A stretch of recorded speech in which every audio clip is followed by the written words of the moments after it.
오늘 아침 주시는 하나님의 말씀은 신약성경 로마서 10장 5절부터 13절까지 말씀입니다. 모세가 기록하되 율법으로 말미암는 의를 행하는 사람은 그 의로 살리라 하였거니와 믿음으로 말미암는 의는 이같이 말하되 내 마음에 누가 하늘에 올라가겠느냐 하지 말라 하니 올라가겠느냐 함은 그리스도를 모셔 내리려는 것이요 혹은 누가 무저갱에 내려가겠느냐 하지 말라 하니 내려가겠느냐 함은 그리스도를 죽은 자 가운데서 모셔 올리려는 것이라. 그러면 무엇을 말하느냐? 말씀이 내게 가까워 내 입에 있으며 내 마음에 있다 하였으니 곧 우리가 전파하는 믿음의 말씀이라. 내가 만일 내 입으로 예수를 주로 시인하며 또 하나님께서 그를 죽은 자 가운데서 살리신 것을 내 마음에 믿으면 구원을 받으리라. 사람이 마음으로 믿어 의에 이르고 입으로 시인하여 구원에 이르느니라. 성경에 이르되 누구든지 그를 믿는 자는 부끄러움을 당하지 아니하리라 하니 유대인이나 헬라인이나 차별이 없음이라. 한 분이신 주께서 모든 사람의 주가 되사 그를 부르는 모든 사람에게 부요하시도다. 누구든지 주의 이름을 부르는 자는 구원을 받으리라. 아멘. 우리가 바울의 서신을 읽고 또 바울 서신의 정수라고 얘기할 수 있는 이 로마서를 묵상하면서 잊으면 안 되는 사실이 한 가지 있습니다. 바울은 유대인이라는 것입니다. 그리고 구약 성경의 연장선상에서 지금 이 계시의 말씀을 설파하고 있다는 것입니다. 그가 이방인의 사도이고 신약 성경 29권 중에서 13권을 쓴 사람이라 해서 사도 바울이 구약과 단절하고 새로운 계시를 지금 말하고 있는 것이 아니에요. 하나님이 어떤 분이신지 사도 바울은 누구보다도 잘 압니다.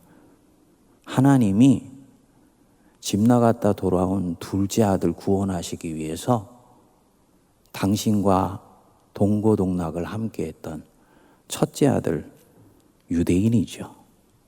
버리실 분이 아니라는 것 잘 압니다.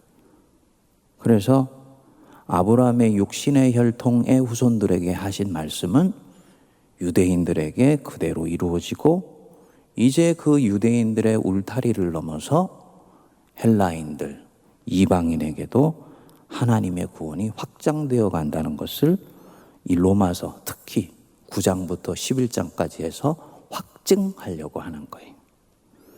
그러면 사도 바울은 도대체 예수 그리스도를 통해서 무엇을 본 것이냐?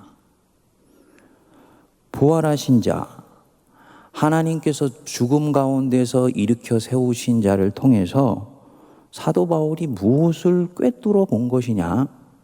정확하게 얘기하면 하나님이 바울에게 무엇을 예수님을 통해서 계시해 주신 것이냐? 이 질문이 굉장히 중요합니다. 우리가 이미 판박이처럼 알고 있듯이 바울은 예수를 통해서 구약의 모든 약속이 성취되었다라고 보았어요. 이게 무슨 얘기냐? 이스라엘에게는 꿈이 있었다는 거지요. 소망이 있습니다. 이스라엘이 눈이 시리도록 갈구하고 있는 소원이 있어요. 자신들이 외세에 의해서 억압받고 시달림받는 세월이 끝을 맺고 하나님이 자신들을 해방시켜 주시는 날을 애타게 기다리고 있었습니다. 바벨론 포로기의 그 치욕을 기억하고 있던 사람들이 포로기에서 돌아왔는데 어느 순간에 보니까 또다시 헬라인 그 다음에는 로마인을 거치면서 이 외세의 지배를 받고 있는 것입니다. 그러니까 사실은 바벨론 포로기는 지금 이 로마서가 선포되는 상황에도 유대인 안에 계속되고 있는 상황이라고 유대인들은 보고 있는 거지요. 그런데 사도 바울이 볼 때 예수 그리스도를 통해서 이 포로기가 끝났다고 봅니다. 간단히 말씀을 드리면 유배 생활이 끝났다. 저주받은 인생이 마무리되었다. 이거 굉장히 중요합니다. 내가 유배 생활 가운데 있을 때는, 포로기의 시대적 상황 속에서 내가 내던져져 살고 있을 때는 개인이 아무리 경건하게 산다 할지라도 그 저주받은 역사 속에서 인생이 꽃을 피울 수가 없습니다. 그렇죠? 힘들고 어려운 가문 속에서 태어나면 한 사람이 뜻을 세워서 하나님 앞에서 살아내는 게 너무너무나 버거운 거예요. 그런 것과 유사한 상황이 민족 공동체 전체 안에 지금 벌어지고 있습니다. 그런데 사도 바울이 볼 때 예수 그리스도께서 이 땅에 오시고 부활하시는 것을 통해서 이 저주와 재앙이 끝나고 축복의 시대가 왔다는 것을 보고 있는 것입니다. 그러니까 이스라엘이 하나님께서 자신들을 용광로 속에서 담궈 놓으셨다가 이제는 예수 그리스도를 통해서 이 고난의 용광로와 풀문불이 끝이 나고 저주의 시대가 끝나고 축복의 시대가 오고 율법의 시대가 끝나고 믿음의 시대가 오고 행위의 시대가 끝나고 은혜의 시대가 왔다라는 것을 바울은 보고 있는 거예요. 그래서 사도 바울이 보라 그리스도 안에 있으면 새로운 피조물이라 이전 것은 지나갔으니 보라 새 것이 되었도다. 이 말씀은 한 사람의 심령 속에서만 임하는 은혜의 도래를 얘기하는 것이 아니고 예수님이 오심으로써 이 세상 전체가 완전히 총괄적으로 갱신, 리뉴얼 되었다라는 것을 바울은 보고 그것을 복음의 핵심으로 전하고 있는 것입니다. 그리고 이 부분은 유배 생활이 갖고 있는 고통을 생각해 보면 굉장히 중요한 복음인 거지요. 우리가 요즘 흙수저, 금수저 얘기를 합니다만 은혜로 생각을 해보면 내가 좋은 믿음의 가정 속에서 태어나면요, 큰 노력을 하지 않아도 그 믿음의 가정이 가지고 있는 영적인 기운과 에너지에 의해서 내 인생은 꽃을 피울 수 있는 거예요. 바로 그런 시대 속에서 지금 하나님이 새로운 창조 역사를 시작하시고 불러주신 성도들을 그 은혜의 시대 속에 살포시 놓아두시고 그들의 삶의 열매를 이끌어 가시고 있다고 보는 거지요. 그리고 바울은 그것을 예수님을 통해서 계속 이야기를 하고 있는 것입니다. 문제는 무엇이냐? 유대인들에게 문제는 무엇이냐? 이것은 이스라엘이 기다리는 방식이 아니었다는 것입니다. 여기서 이 이스라엘과 하나님 사이에 엇박자가 생기게 됩니다. 이스라엘이 기다렸던 것은 정치적인 해방이에요. 그런데 그것은 좁은 안목이었습니다. 하나님은 이 정치적인 해방보다도 이 정치적인 굴레를 가져오게 된 사람 속에 있는 더 깊은 죄의 뿌리에 관심이 있으신 거예요. 하나님, 로마로부터 우리를 해방시켜 주십시오. 이스라엘은 그렇게 기도하지만 하나님이 보는 안목은 더 깊으세요. 그 로마인을 이탈리아로부터 수만리가 떨어진 이 유대 땅에 와서 정복과 착취를 일삼도록 만드는 이들 안에 있는 죄의 권세, 그 권세를 틈타고 역사하는 마귀의 힘, 이것을 딱 얽어내고 분질러뜨리고 완전히 와해시켜 버리는 것이 하나님이 보시는 해방인 것입니다. 아멘 하시죠? 근데 이스라엘은 이 부분에 있어서 하나님의 이 더 깊고 더 온전한 안목을 보지를 못하고 있는 것입니다. 이것은 오늘날에 있어서도 마찬가지입니다. 성도님들, 교회가 정치로부터 분리해야 된다고 봅니다만, 제가 다음 주에 한번 말씀을 드리겠습니다만, 이 세상에는 어떤 삶도 비정치적인 삶은 없습니다. 모든 삶은 정치적인 함의를 가지고 있습니다. 심지어 교회가 침묵하는 것조차도 정치적인 함의를 가지고 있습니다. 수도사가 요란하게 소동치는 세상 한복판으로 떨어져 나와서 고독하게 사막 한복판에서 수행하는 것조차도 이미 그 안에 정치적인 메시지를 담고 있는 거예요. 교회가 집요하게 복음을 추구하며 나간다? 엄청난 정치적인 메시지를 가지고 있는 것입니다. 예수님만을 가이사 왕이라고 보신다? 뒤집어서 얘기하면 뭡니까? 세상에 있는 왕은 진정한 왕이 아니라고 선포하는 거예요.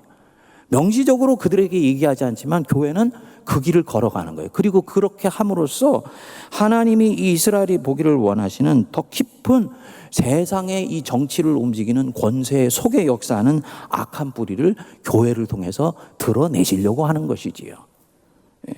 어쨌든 그래서 하나님이 보실 때는 예수님이 이 땅에 오셔서 성부 하나님의 뜻에 온전히 순종하심으로써 이 자유와 해방의 시대가 열린 거예요. 십자가를 통해서 죄의 권세가 완전히 사멸되고 원수의 힘이 무력화되고 죽음의 힘이 더 이상 인간을 장악하지를 못한다는 거지요.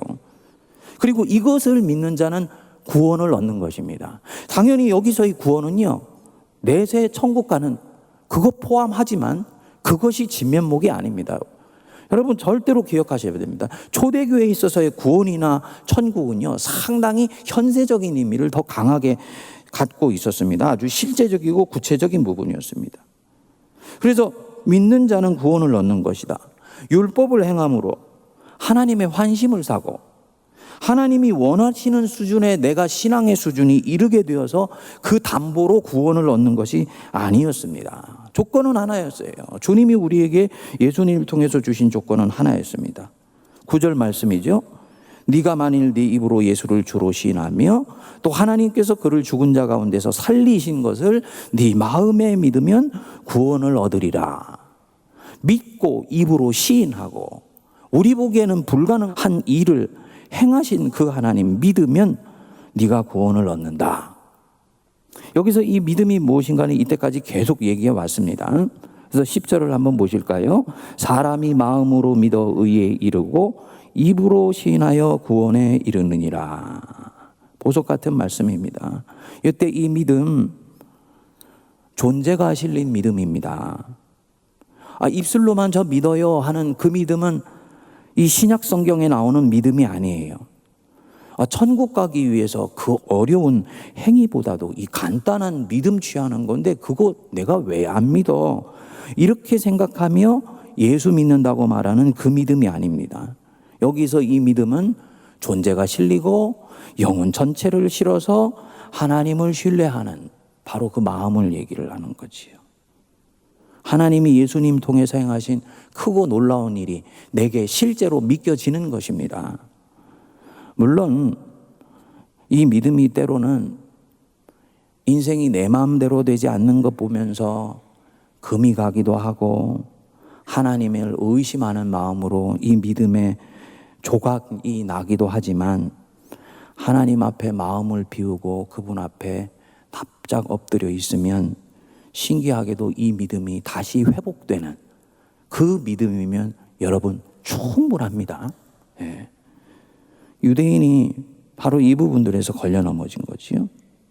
유대인이 걸려 넘어진 또 하나의 지점이 있습니다.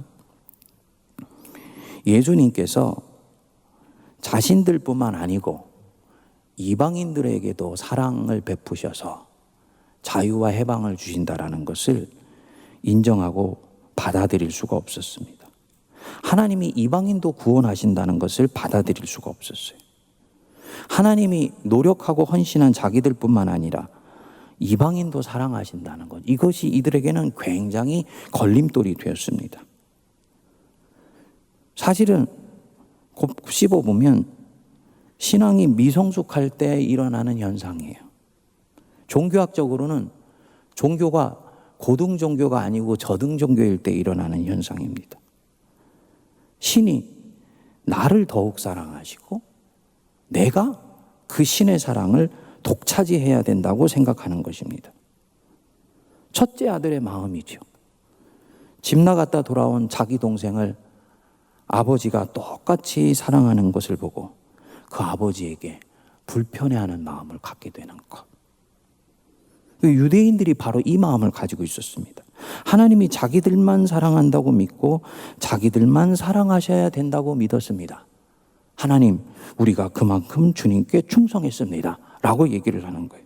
그래서 율법을 지키지 않는 이방인들을 개처럼 여기고 멸시를 한 거죠.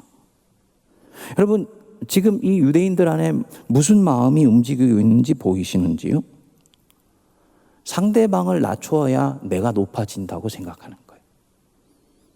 그리고 타민족이 저열해져야 자기 민족이 고등해준다고 보는 것입니다.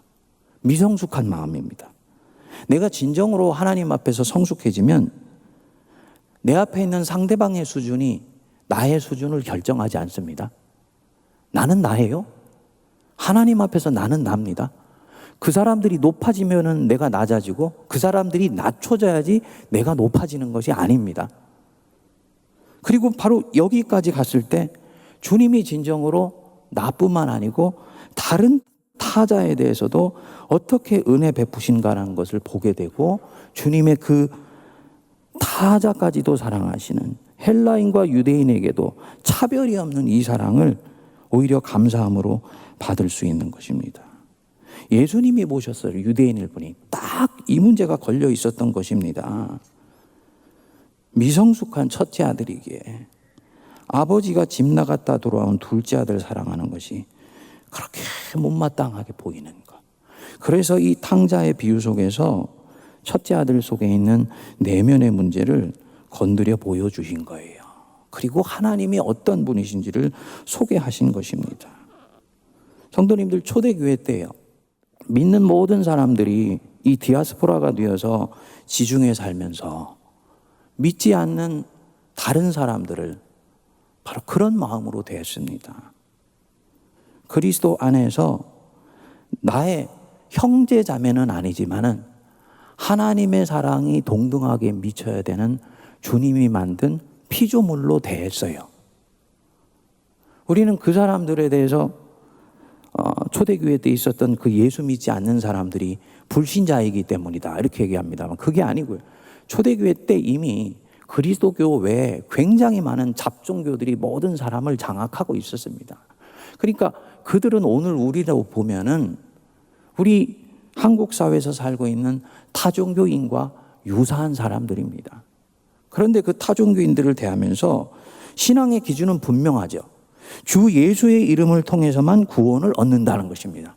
이것은 불변의 진리예요. 하지만 그 믿지 않는 사람들에게 하나님의 은총과 사랑을 소개하기 위해서라도 이들은 타종교 속에 살고 있는 사람들을 마귀로 정죄하지 않고 선하게 그리고 의도적으로라도 더 호의를 베풀어서 대했습니다.